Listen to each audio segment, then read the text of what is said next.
Hello mga kasarena, my name is Jay and welcome back to my channel. And guys, if you're not yet subscribed on my YouTube channel, please click the red subscribe button down below for you to notify if I have upcoming and new upload videos on my YouTube channel. And mga kasarena, before we proceed to the video, I'd like to grab this opportunity to thank doon sa mga kasarena natin na sumali sa Facebook Live, doon sa paraffle namin or pag-games namin doon sa Facebook. Ang tinawag nyo na What's in the Box Challenge. And congratulations po doon sa mga winners. Though, hindi man yung kalakihan yung pa-premium namin na halagang 50 pesos worth of load. Pero sana guys, nakatulong kami upang magkaroon kayo ng na-load pang Facebook, pang YouTube, panood na tong video na to, and sa mga gusto nyo pang panoorin sa social media. And asahan nyo guys, kapag naka 500 subscribers na tayo guys, magpaparaffle pa kami and magpapagames pa kami ng marami para mapag-giveaway namin sa inyo guys. Promise kayo sa inyo guys. And again, sa mga kasira natin na nanalo, congratulations and thank you so much.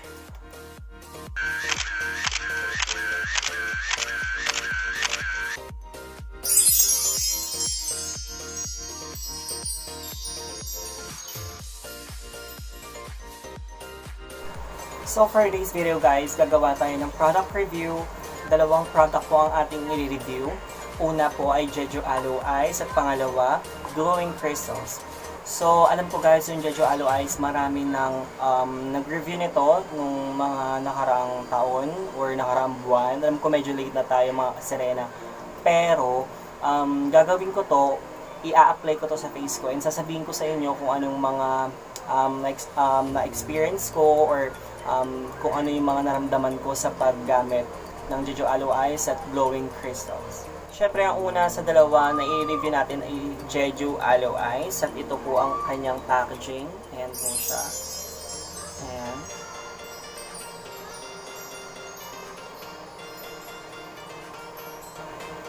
So mga kasirena, ito po ang kanyang packaging. So ang sabi dito is Jeju Aloe Eyes contains aloe extract from Jeju. So, Jeju Aloe Refreshing Soothing Gel and 300 ml na po ito mga kasirena. At The Face Shop po ito nabili. Or The Face Shop yung kanyang brand. May dalawang klase kasi yung Jeju Aloe Eyes mga kasirena. Yung isa The Skin Lab at isa itong The Face Shop. Pinili ko itong The Face Shop dahil yung Skin Lab kasi nababasa ko sa mga review ng ibang vlogger. Unang pahit mo daw mahapde sa mukha, and ako naman guys, ayoko kasi yung mahapdi sa mukha kapag in-apply ko yung product kasi baka ma-irritate pa yung balat kong pangit, diba? Ayun nga. Yung The Face Shop guys, ang gustuhan ko to kasi unang pahid mo pa lang sa mukha mo, mararamdaman mo na yung cooling effect at walang hapde na mararamdaman ka.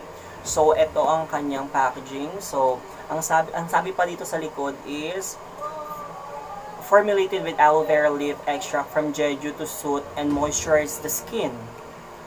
This gel can be used for various purposes including moisturizing, soothing, facial pack, and after sun care. This product can be kept refrigerated or frozen for a more effective soothing result, especially during hot summer days.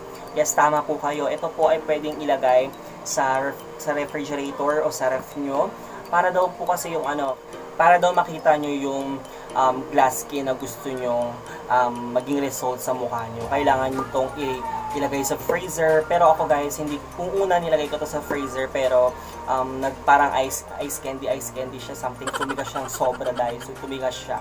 So nilagay ko siya sa baba ng rep para bumalik siya sa dating texture niya. Tapos the good thing here pa dito guys is andali niya makapagpatuyo ng tigyawat. Legit guys, I swear. Andali niya makapagpatuyo ng tigyawat. Meron ako ditong tigyawat noon dito sa banda dito, tsaka ito, pero mark na lang siya. Andali niya, siguro mga 2 days yung paglalagay ko ng pagpahid ko nito. Every night ako nagpapahid nito. Pero ngayon, bumalik na kami sa trabaho, siguro mga tuwing hapon ko na lang siya ilalagay kasi panggabi kami. Ayun.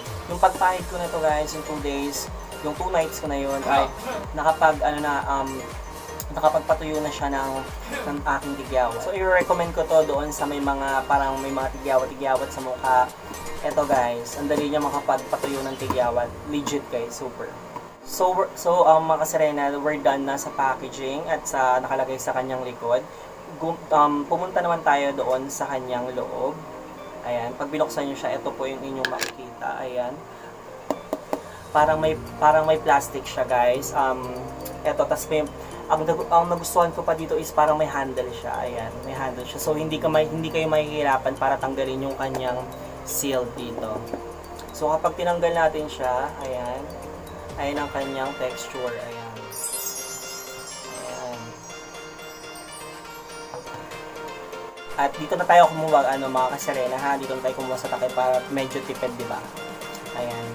Kung makikita nyo guys, ang smooth talaga ng kanyang texture. Ayan. Ayan. Kung nakikita nyo, ayan. Tapos mapahid na natin sa ating mukha. Don't worry guys, nagugas naman ako ng aking kamay, kaya medyo malinis naman ito. Tsaka nag-alcohol ako. Ayan. Lagay tayo sa ating mukha. Yung unang pahid nyo guys, super lamig. Ang lamig-lamig. Siyempre, siguro dahil sa ref. Sa ref nyo nailagay. And maganda pa dito guys, yung nga moisturizer siya. So, maganda siya sa mukha para hindi maging dry yung inyong face. At nakakapagpatuyo pa to ng mga tigyawan. Ayan. Kuha pa tayo dito.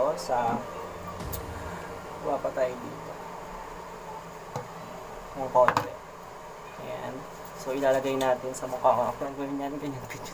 Charot. Tapos sa leeg. Don't forget sa leeg para ma-moisturize din yan. So, ayan na guys, ang Jeju Aloe Eyes. Ayan.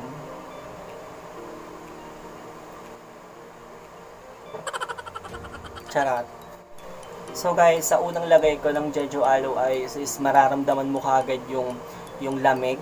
Dahil nga siguro nakalagay siya sa freezer at yung amoy niya super bango. Maamoy, ayan o. Kahit sa takip lang guys, maamoy mo yung amoy ng aloe vera. And gustong gusto ko kasi amoy ng aloe vera. Ayan. Bango, naglagay pa tayo ng konti. Ayan. Ayan. Sa mga kasirena natin na problema sa kanilang acne, ayan, eto, maganda to. Ayan. So, ayun nga, pagpahid ko nito, may parang lamig akong naramdaman and ang bango-bango niya super. Hindi siya masakit sa ilong. Medyo malagkit lang siya sa muka. Ayan, medyo malagkit siya. Pero, super bilis siya matuyo. Super bilis siya ma-absorb ng balat natin. Kaya siguro mga after 5 minutes or maybe 10 minutes, dry na siya. I mean, yung parang na-absorb na ng balat natin yung product niya. Yan. May tigyawat pa ako dito. Ayan. Mga kasirena, kung kayo yung nagtatanong kung saan ko to nabiling Jeju Aloe Eyes na to. Nabili ko lang siya sa Shopee sa halagang 204 pesos. Kasama na yung shipping fee dun guys.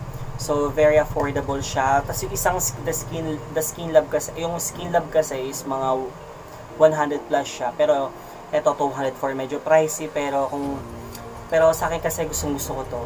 Wala siyang half day factor na nararamdaman sa aking mukha.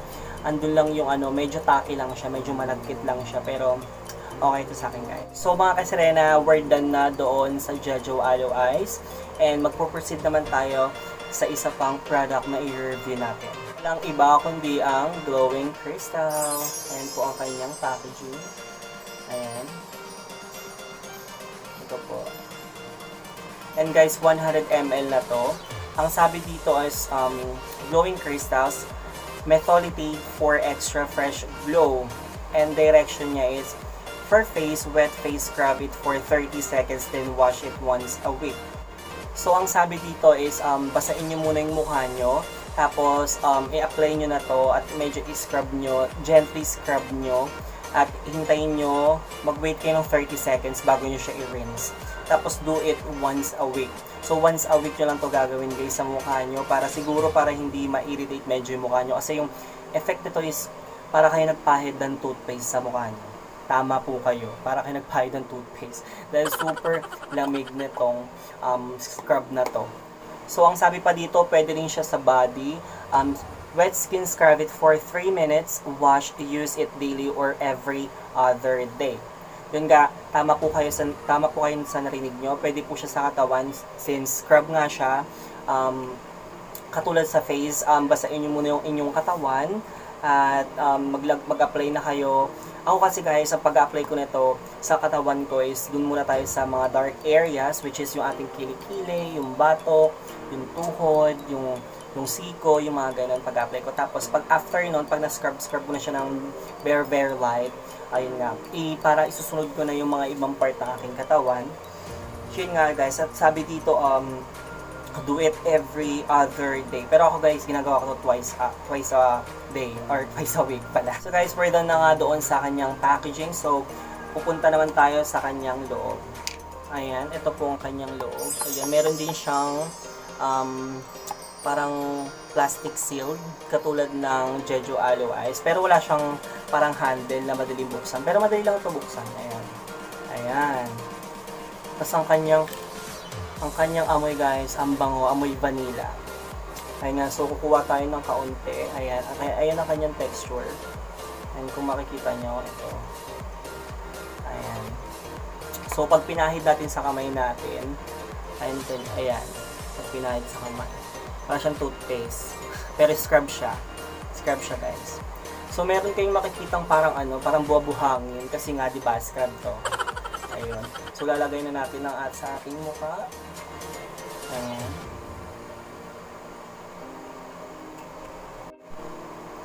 Yan dito sa baba, sa gilid ng ng pisngi, sa noo.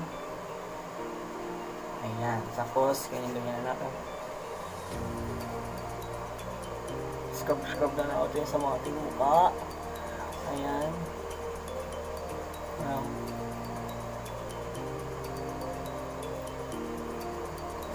Hala, ang lamig sobra.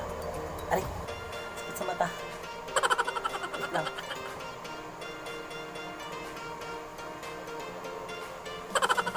Ganito sumakit yung mata ko guys. Talagay ko yung mata ko. So, kapag magkapahid kayo nito, iwasan nyo yung mata nyo kasi huwag nyo akong gayahin. Sakit, grabe. Talagay yung mata ko, naluha ako. Ayun nga. Kasi kapag pahid nyo ito guys sa mukha nyo, mararamdaman nyo na yung parang cooling effect niya. Super lamig niya. Legit, super lamig niya talaga. Para kayo nagpahid ng toothpaste. So yun nga, medyo malagkit siya. Tapos, mararamdaman nyo yung mga buha-buhangin. Siyempre nga, siguro dahil yung sa scrub. Ayan. So, mamassage natin pataas. Pataas yung kay ating pores. Tapos, wag masyadong madiin yan. Ayan. Yung puti na ng mukha ko. Ayan. Sa baba, scrub natin. Tapos, ang sabi dito is 30 seconds natin siya, ibabad natin siya ng 30 seconds. So, antayin natin ng 30 seconds. Babalikan ko kayo guys kapag tapos na ang 30 seconds. So guys, tapos na ang 30 seconds. And po, makikita nyo, ayan. Ayan. Ayan po kanyang parang product. Ayan, yung mga bubuhangin, nakikita nyo. Ayan. Medyo tuyo na siya. Medyo malagkit nga lang sa mukha. Super lamig niya. At babanlawan na natin to guys. Wait lang ha, babalikan ko kayo ha. Kaya aalis na. And guys, tapos ko na banlawan. At kung nakikita nyo guys, alam nyo guys, yung habang binabanlawan ko siya, parang umaanghang siya ng umaanghang dahil. Lalo na sa bandang eye area ko. Kaya, pag mag-apply kayo nito guys, iwasan yung eye area nyo kasi medyo mahapdi siya pag napunta sa inyong mata. Tapos habang binabanlawan ko guys, super lamig niya, parang lumalamig pa siya ng lumalamig. So sa paggamit ko nito, siguro more than a week, napansin ko parang ang lambot niya sa mukha. Ewan ko kung ano ko lang yon, kung sarili ko lang yung nararamdaman. Basta parang ang lambot-lambot niya sa mukha. Ayan, lambot-lambot na. Basta sarap niya kasi habang binabanlawan nyo is andun pa yung cooling effect, yung lalong para kayo nagpahid nga ng toothpaste. Ngayon para karamdam nyo yung toothpaste sa menthol, ganun. Tapos kaya bili ko to sa online, nabili to ng aking kapatid, dalawa binili niya, 160 pesos to, 160 pesos, tapos 100 ml na siya, so medyo marami-rami na rin to. And guys, sorry pala dun sa nag-film kasi ako sa Jeju Aloe Eyes ng day 1, day 2, day 3, day 4, day 5, hanggang day 7. Nag-film ako nyo, nag-video ako. And suddenly guys, hindi ko alam kung pagtingin ko sa gallery ko, biglang deleted na. Hindi ko alam kung bakit gano'n, nawala talaga. Yun sana yung gagawin kong parang day by day, para kahit paano ko may pagbabago man or makikita nyo. Pero na-delete siya kaya ginawa ko na lang, in-apply ko na lang sa mukha ko, tapos sinabi ko sa inyo kung ano yung mga naramdaman ko doon nga. Pero yung Jeju Aloe Eyes, ito talaga, itong soothing gel na to, the best to guys. Sobrang i-recommend ko sa inyo to.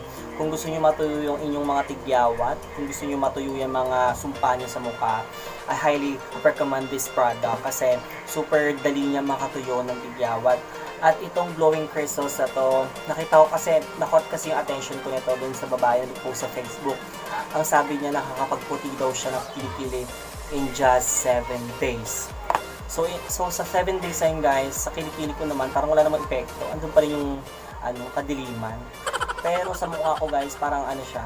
Ang gusto ko lang sa kanya is parang fluffy niya. Parang lambot-lambot na mukha ko after ko siyang ilagay sa mukha. Tapos gusto ko yung niya, yung cooling effect niya katulad sa Jeju Aloe Eyes.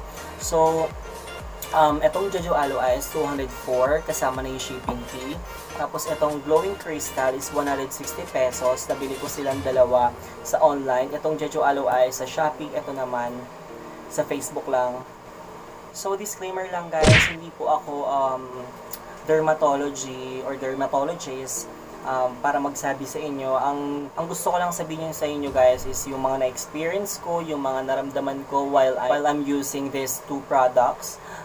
Hindi ako dermatologist or marahil umepekto sa akin sa loob ng mga ilang araw, marahil sa inyo paggamit nyo hindi, pero kasi nga guys, iba-iba tayong body reaction, iba-iba tayo kung paano yung balat natin i-absorb yung product. So sa akin guys, nag-effect siya sa akin, lalo na yung Jeju Aloe Eyes, nagustuhan ko yung kanyang effect sa aking skin, nakapagtuyo ng tigyawat, and ito yung gagamitin ko kapag araw-araw ko na siyang gagamitin. Itong scrub na to, okay din sa akin yan guys. At disclaimer lang ulit guys, hindi po ito sponsor ng kahit anong mga nagbebenta sa online or whatsoever.